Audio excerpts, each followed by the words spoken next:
వర్షపు రోజు. ఆకాశం బూడిద రంగులోకి మారింది మరియు మొదటి చినుకులు భూమిపై పడ్డాయి. అమైరా కిటికీ దగ్గర నిలబడి వర్షం రాకను చూసి చిరునవ్వు నవ్వింది. నేను నడకకు వెళ్ళాలి అని ఆమె అనుకుంది.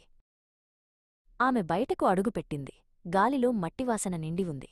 ఆమె గులాబీ పూల రేకులతో కప్పబడిన ఒక మార్గంలో నడిచింది.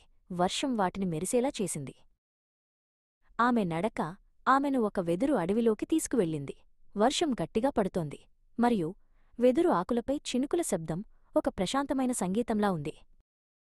సాయంత్రం కావడంతో వీధులు పొగమంచుతో నిండిపోయాయి. వీధిదీపాల కాంతిలో పొగమంచు ఒక మాయా ప్రపంచాన్ని సృష్టించింది. అమైరా ఆ నిశ్శబ్దంలో ఒంటరిగా నడిచింది.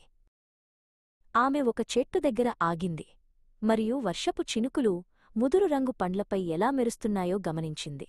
ప్రతి చినుకు ఒక చిన్న ఆభరణంలా ఉంది. ఆమె మార్గం ఒక పొగమంచుతో నిండిన అడవిలోకి దారితీసింది. చెట్లు నీడలుగా కనిపించాయి మరియు గాలి చల్లగా మరియు తాజాగా ఉంది.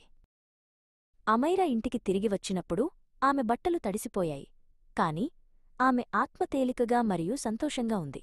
వర్షం భూమిని మాత్రమే కాదు, ఆమె హృదయాన్ని కూడా శుభ్రపరిచింది.